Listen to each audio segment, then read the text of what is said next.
السلام علیکم ورحمۃ اللہ، کیسے ہیں آپ؟ امید کرتی ہوں آپ خیریت سے ہوں گے۔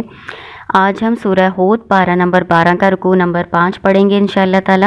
رکوع نمبر 5 میں قوم عاد کے بارے میں بیان کیا گیا ہے، جس کی میں مختصر ویڈیو پہلے بنا چکی ہوں، تو اس میں ہم اس رکوع کو کور کریں گے انشاءاللہ تعالی۔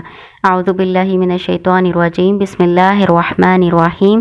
وَإِلَىٰ عَادٍ أَخَاهُمْ هُودًا، اور عاد کی طرف یعنی قوم عاد کی طرف ان کے بھائی ہود علیہ السلام۔ پیغمبر اور رسول کو بھائی اللہ تعالیٰ اس لیے کہتے ہیں کیونکہ وہ انہی کی قوم سے تعلق رکھتا ہے، کہیں باہر سے نہیں پیغمبر بنا کر بھیجا گیا ہوتا، اسی قوم سے تعلق رکھنے والا ہوتا ہے، اس لیے اللہ تعالیٰ نے پیغمبر اور رسول کو ان کا بھائی کہا ہے۔ قالا کہا، یا قوم اعبدوا اللہ، اے میری قوم عبادت کرو اللہ کی، ما لکم نہیں تمہارے لیے، من الہ غیرہ کوئی معبود اس کے سوا۔ یعنی جو تبلیغ دوسرے پیغمبروں نے کی وہی ہود علیہ السلام اپنی قوم کو کر رہے ہیں کہ توحید پر آ جاؤ، صرف ایک اللہ کی عبادت کرو اور اللہ کے سوا جو تم نے باطل معبود بنائے ہوئے ہیں ان کی پرستش نہ کرو۔ ان انتم نہیں تم، الا مگر مفترون تم گھڑنے والے، یعنی تم نے جھوٹے جو معبود بنائے ہوئے ہیں ان کو چھوڑ کے صرف ایک اللہ کی عبادت کرو۔ یا قومی، اے میری قوم، لا نہیں، اسألکم میں تم سے مانگتا، علیہ اس پر، اجرا کوئی اجرت، اے میری قوم میں تم سے اس تبلیغ کے کام پر کوئی اجرت تو نہیں مانگتا۔ ان اجریہ الا علی الذی فطرنی، نہیں میرا اجر مگر اس ذات پر جس نے مجھے پیدا کیا۔ افلا تعقلون، کیا پھر تم نہیں عقل کرتے؟ وَيَا قَوْمِ اسْتَغْفِرُوا رَبَّكُمْ، اور اے میری قوم استغفار کرو اپنے رب سے، ثم پھر توبوا الیہ توبہ کرو اس کی طرف، یرسل السماء علیکم مدرارا ویزدکم قوتا الی قوتکم، وہ بھیجے گا آسمان سے تم پر مدرارن موسلا دھار برسنے والا، ویزدکم اور زیادہ کرے گا تم کو، قوتا الی قوتکم تمہاری قوت و طاقت میں اور زیادہ اضافہ کرے گا۔ اس کا ترجمہ تو ایسے بنتا ہے، قوت طرف قوت کے، ٹھیک ہے، یعنی تمہاری جو پہلے سے قوت طاقت ہے نا اس میں اور زیادہ اضافہ کرے گا۔ وَلَا تَتَوَلَّوْا مُجْرِمِينَ، اور نہ تم پھرو مجرم ہو کر۔ ہود علیہ السلام اپنی قوم کو استغفار کے فائدے بتا رہے ہیں اور ان کو کہہ رہے ہیں کہ اے میری قوم، اللہ تعالیٰ کی طرف استغفار کرو، بخشش طلب کرو اور اس کی طرف توبہ کرو۔ یہ دو الگ الگ الفاظ اللہ تعالیٰ نے استعمال کیے ہیں، ہم توبہ اور استغفار کا ایک ہی مطلب لیتے ہیں نا، لیکن یہاں پہ اللہ تعالیٰ نے دونوں لفظ الگ الگ استعمال کیے ہیں۔ اس کا مطلب کیا ہے؟ استغفار کرنا، اللہ تعالیٰ سے بخشش مانگنا، طلب کرنا، سینتا آ جاتا ہے نا تو کوئی چیز طلب کرنا، چاہنا ہوتا ہے۔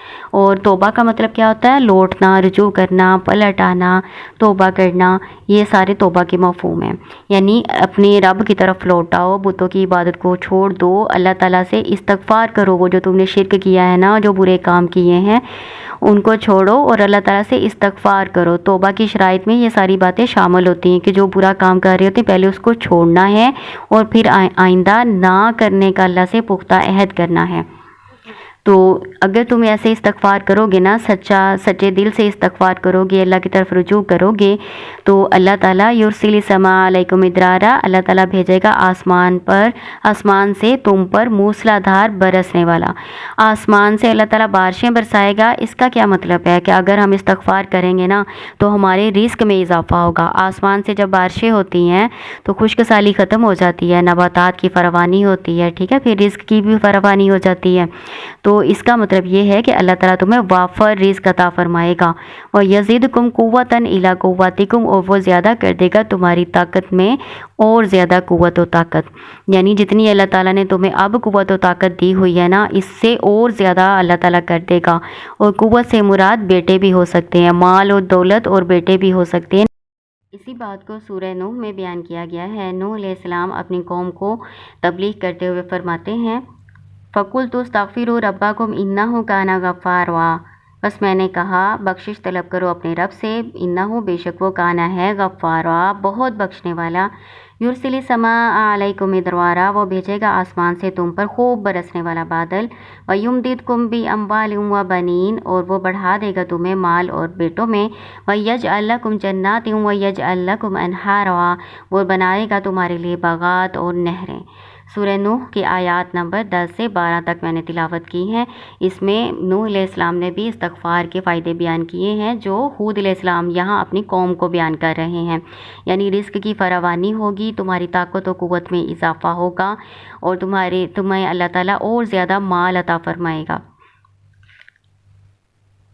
قالو انہوں نے کہا یا ہود اے ہود علیہ السلام ما جئتنا نہیں تو لایا ہمارے پاس ببینۃ وما نحن بتارکی آلہتنا، ببینۃ کوئی واضح دلیل، وما نحن اور نہیں ہم بتارکی چھوڑنے والے، با زائدہ ہے، با کا ترجمہ نہیں لگے گا، نہیں ہم چھوڑنے والے آلہتنا اپنے معبودوں کو ان قولی کا تیرے کہنے سے، وما نحن اور نہیں ہم لکا تجھ پر بھی مؤمنین ایمان لانے والے، یعنی ہم تمہاری بات نہیں مانیں گے اور اپنے بتوں کی عبادت کو نہیں چھوڑیں گے۔ قوم نے جواب دیا ان کو، ان نقول نہیں ہم کہتے الا افتراک بعض آلہتنا بالسوء، نہیں ہم کہتے الا مگر افتراک تجھے چھو لیا ہے، تجھے مبتلا کر دیا ہے، بعض آلہتنا ہمارے بعض معبودوں نے، بسوء ساتھ برائی کے، سو کا مطلب برائی ہے لیکن یہاں پہ دماغی خلل ہے، یعنی تمہیں دیوانہ بنا دیا ہے، تم اس لیے بہکی باتیں کر رہے ہو۔ اِلَتَرَا کا اس کا مطلب برائی کے ساتھ چھونا ہے، یعنی تمہیں ہمارے بتوں کی مار پڑ گئی ہے، جو تم ہمیں بتوں کی عبادت سے روکتے ہو، ان کو برا بھلا کہتے رہتے ہو نا، اس وجہ سے تمہیں ہمارے بتوں کی مار پڑ گئی ہے، جس کی وجہ سے تم اس طرح کی بہکی باتیں کر رہے ہو۔ قالا کہا، ہود علیہ السلام نے کہا، انی بے شک میں اشہد اللہ میں گواہ بناتا ہوں اللہ کو، واشہدو اور گواہ رہو، انی بے شک میں بری مما تشرکون بری ہوں، لا تعلق ہوں، مما اسے جو تشرکون تم شریک ٹھہراتے ہو، یعنی ہود علیہ السلام نے ان کو کہا کہ میں اللہ کو گواہ بناتا ہوں، تم بھی گواہ رہو کہ میں تمہارے معبودوں سے بیزار ہوں، میرا ان سے کوئی تعلق نہیں ہے۔ وَمِن دُونِهِ فَكِیدُونِی اور اس کے سوا تم چال چلو، فریب کرو، جمیعاً سارے مل کر، ثم پھر لا تنظرون تم مجھے مہلت نہ دو، تم سارے مل کر میرے خلاف کوئی چال چلو اور مجھے مہلت بھی نہ دو۔ تنظرونی تھا جیسے کہ دونی ہے نا، میرے خلاف چال چلو، تو اسی طرح تنظرونی تم مجھے مہلت نہ دو، یا جو ہے نا یہاں سے حذف ہوئی ہے، یہ فعل نہیں ہے نا، تو اس وجہ سے یہاں یا جو ہے وہ حذف ہو گئی ہے متکلم کی۔ انی بے شک میں توکل تو میں نے بھروسہ کیا اللہ اللہ پر، ربی میرا رب، و ربکم تمہارے رب پر، ما من دابت نہیں کوئی جاندار مخلوق الا مگر ہوا وہ، یعنی اللہ تعالیٰ آخذ بناصیتها اس کو پکڑے ہوئے ہے اس کی پیشانی سے، یعنی ہر جاندار اللہ تعالیٰ کے کنٹرول میں ہے۔ ان ربی بے شک میرا رب علی صراط مستقیم سیدھے راستے پر ہے، یعنی میرے رب کا جو راستہ ہے وہی سیدھا ہے۔ اس میں ہود علیہ السلام کہہ رہے ہیں اپنی قوم کو کہ تم میرے خلاف جو چال چلنا چاہتے ہو نا، تم سب مل کے میرے خلاف کوئی بھی چال چل لو اور مجھے مہلت بھی نہ دو، اور میں تو اللہ تعالیٰ پر بھروسہ رکھتا ہوں جو میرا بھی رب ہے اور تمہارا بھی رب ہے، اور ہر مخلوق جو ہے نا اللہ تعالیٰ کے کنٹرول میں ہے، تو تم میرا کچھ بھی نہیں بگاڑ سکتے، میرے رب کا جو راستہ ہے وہی سیدھا راستہ ہے۔ فَإِن تَوَلَّوْا پھر اگر پھر گئے، فَقَدْ أَبْلَغْتُكُمْ بس تحقیق میں نے پہنچا دیا تم کو، مَا أُرْسِلْتُ بِهِ إِلَيْكُمْ جو میں دے کر بھیجا گیا تھا تمہاری طرف، وَيَسْتَخْلِفُ رَبِّی اور جانشین بنائے گا رب میرا، قوم کو غیرکم تمہارے علاوہ، وَلَا تَضُرُّونَهُ شَیْئًا اور نہیں تم اس کو نقصان پہنچا سکتے کچھ بھی، ان ربی بے شک میرا رب علی کل شیء حفیظ ہر چیز پر نگران ہے، نگہبان ہے۔ ہود علیہ السلام اپنی قوم کو کہہ رہے ہیں اے میری قوم میں نے تو اللہ کا پیغام تمہیں پہنچا دیا، اگر تم نافرمانی کرو گے، نہیں مانو گے تو اللہ تعالیٰ تمہیں عذاب کے ذریعے ختم کر دے گا، کسی اور قوم کو تمہارا جانشین مقرر کر دے گا اور تم اللہ تعالیٰ کا کچھ بھی نہیں بگاڑ سکتے۔ بے شک میرا رب ہر چیز پر نگران ہے، یعنی ہر چیز کو اللہ تعالیٰ دیکھ رہا ہے۔ وَلَمَّا جَاءَ أَمْرُنَا اور جب آ گیا حکم ہمارا، لام جو ہے زائدہ ہے، ٹھیک ہے نا، اس دونوں کو ملا کے اس کا ترجمہ کرنا، جب جاء امرنا آ گیا ہمارا حکم، نجینا ہم نے نجات دی، ہودا والذین آمنوا ہود علیہ السلام کو اور وہ جو ایمان لائے تھے ساتھ ان کے، برحمت منا ساتھ رحمت کے اپنی طرف سے، وَنَجَّيْنَاهُمْ مِنْ عَذَابٍ غَلِيظٍ اور نجات دی ہم نے ان کو سخت عذاب سے. غلیظ کا مطلب ویسے تو گاڑھا ہوتا ہے لیکن یہاں پہ آپ کریں گے سخت عذاب سے. وَتِلْكَ عَاد اور یہ عاد ہیں جاہدوا جنہوں نے انکار کیا بآیات ربہم اپنے رب کی آیات کا. وعصوا رسولہ اور نافرمانی کی انہوں نے اس کے رسولوں کی. واتبعوا اور پیچھے لگ گئے یعنی پیروی کی امرا کام کی یا حکم کی کلی جبار عنید ہر سرکش دشمنی رکھنے والے کی. اللہ تعالیٰ کہہ رہے ہیں یہ وہ عاد ہے، یہ وہ قوم عاد ہے جنہوں نے اللہ تعالیٰ کی آیات کا انکار کیا اور اس کے رسولوں کی نافرمانی کی اور ہر سرکش اور دشمنی رکھنے والے کے حکم کے پیچھے لگ گئے، ان کی پیروی کی. یہاں پہ عصوا رسولہ انہوں نے نافرمانی کی اس کے یعنی اللہ تعالیٰ کے رسولوں کی. ان کی طرف تو ہود علیہ السلام کو پیغمبر بنا کر بھیجا گیا تھا نا. ہود علیہ السلام کے علاوہ وہاں کوئی پیغمبر نہیں آیا تھا، لیکن اللہ تعالیٰ نے یہاں پہ جمع کا صیغہ استعمال کیا ہے. اس کی وجہ کیا ہے؟ اس کی وجہ یہ ہے کہ جو ایک پیغمبر رسول کا انکار کرتا ہے نا، گویا اس نے سارے پیغمبروں کا انکار کیا. کیوں بھلا؟